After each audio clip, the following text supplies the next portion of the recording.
कलंकित मंत्र्यांवर कारवाईपर्यंत आंदोलन सुरूच राहणार, उद्धव ठाकरेंचा निर्धार. कार्यकर्त्यांना भ्रष्टाचार पे चर्चा करण्याच्या सूचना.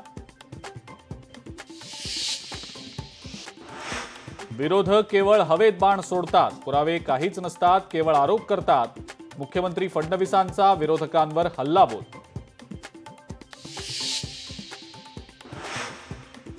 निवडणूक आयोगाला भेटायला जातानाही पोलिसांनी अडवून अटक केली. राहुल गांधींचा आरोप, खरी मतदान यादी आयोगानं द्यावी.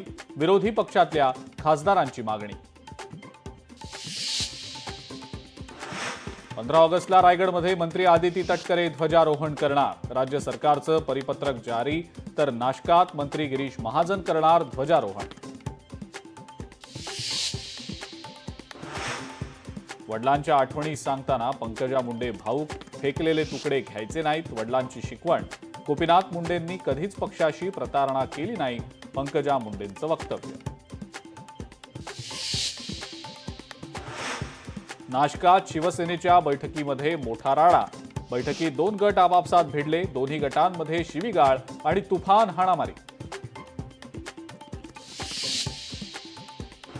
मुंबईतले कबूतरखाने बंदच राहणार. हायकोर्टानं दिलेल्या आदेशात हस्तक्षेप करण्यास सुप्रीम कोर्टाचा नकार.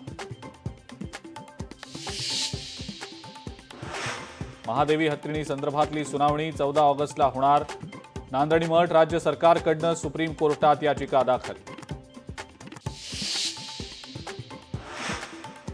आणि राजे रघुजी भोसले यांची ऐतिहासिक तलवार अखेर सरकारच्या ताब्यात. लंडनमध्ये सांस्कृतिक कार्यमंत्री आशिष शेलारांकडे तलवार सुपूर्द.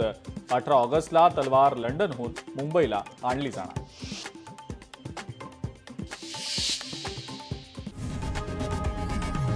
लोकशाही मराठी ऐका, पहा, जागरूक रहा.